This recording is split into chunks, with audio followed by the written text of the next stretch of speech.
El arte del Renacimiento. Para los humanistas, el objetivo fundamental del arte era conseguir la belleza y acercarse a Dios. Así, las principales características del arte renacentista son búsqueda de la armonía, equilibrio y proporción.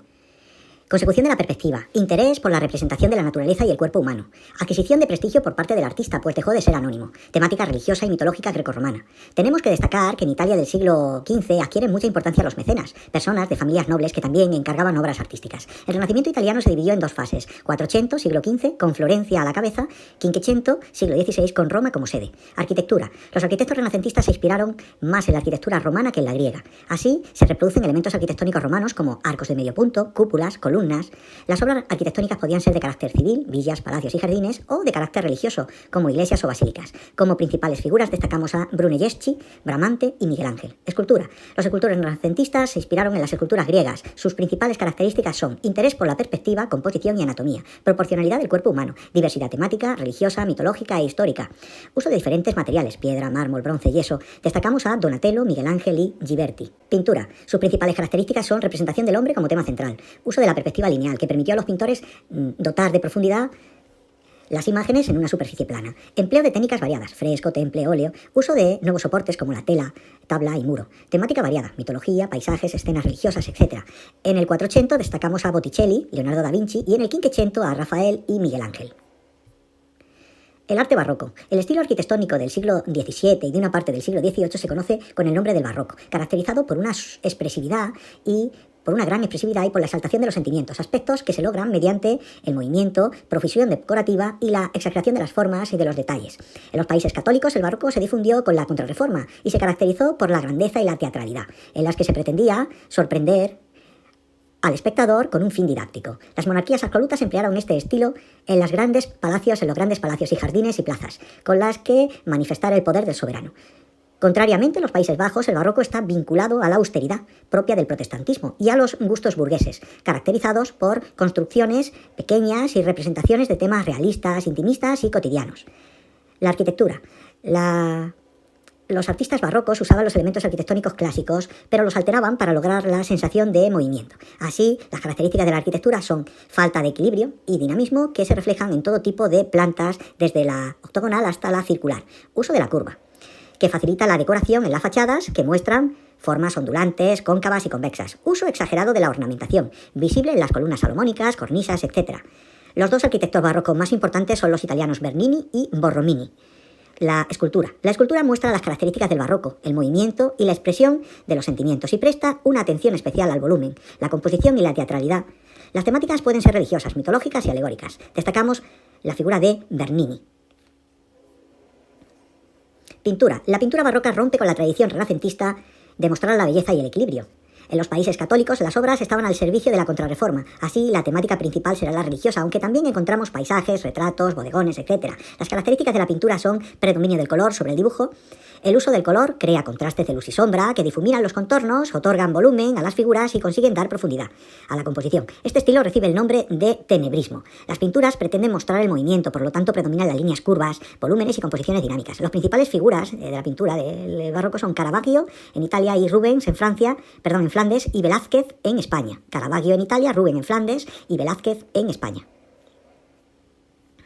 La cultura en el Renacimiento. Las dificultades políticas y económicas que afectaron a Europa durante los siglos XVI y XVII no interrumpieron el desarrollo de la literatura, la música y las artes en general. Destaca el auge de la literatura en España durante el siglo XVII, conocido como el Siglo de Oro.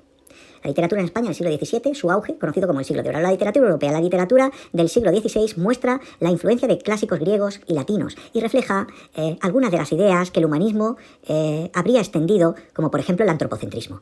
En este siglo destaca la novela picaresca, en la que el protagonista relata su vida de forma epistolar. La obra más representativa de este género es El Lazarillo de Tormes, obra de carácter anónimo. En cuanto a la poesía, hay que destacar a Garcilaso de la Vega y Fray Luis de León. La figura literaria más importante es Miguel de Cervantes, autor de El Quijote, obra que es una parodia de la novela caballeresca, y también autor, además del Quijote, de novelas ejemplares.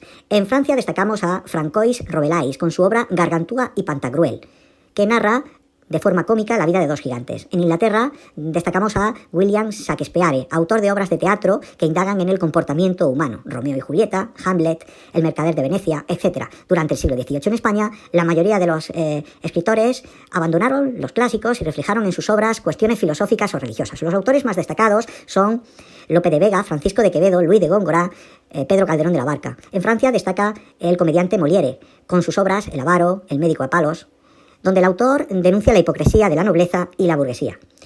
El siglo de oro español. A lo largo de los siglos XVI y XVII tuvo lugar el apogeo del arte y la literatura españolas, apogeo que coincidió con el Renacimiento y el Barroco.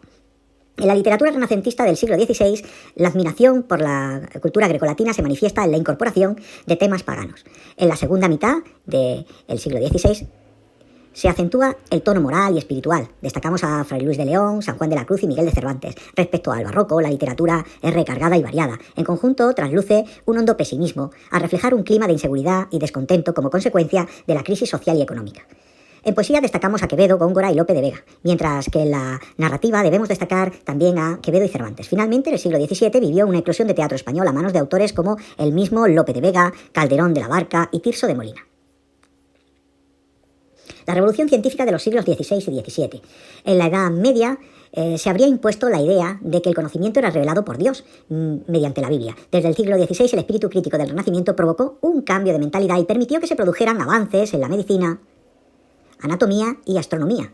Es la llamada revolución científica. Astronomía. Nicolás Copérnico cuestionó la vieja idea medieval según la cual la Tierra era el centro del universo y afirmó que en realidad era el Sol el que se hallaba en el centro y que la Tierra giraba a su alrededor. Es la teoría heliocéntrica. La teoría de Copérnico fue confirmada por Galileo Galilei gracias al uso del telescopio. Sin embargo, la nueva teoría no fue admitida por la Iglesia, que tenía una influencia enorme, y fue condenada por la Inquisición. La revolución científica. La revolución científica de los siglos XVI y XVII tuvo aportaciones de distintos campos, así en la astronomía, y partiendo de la teoría heliocéntrica, Johannes Kepler demostró la trayectoria elíptica de los planetas alrededor del Sol. Robert Boyle hizo avanzar la disciplina de la física y química. Sin embargo, algunas ramas tuvieron un desarrollo más lento. Es el caso de la medicina, donde destacamos a Andrea Vesal, yo creo que es Andrea Vesalio, que estudió el cuerpo humano gracias a la disección de cadáveres, y también a William Harvey, descubridor de la circulación sanguínea mayor y de las funciones del corazón. La circulación menor y pulmonar fue descubierta por Miguel Servet.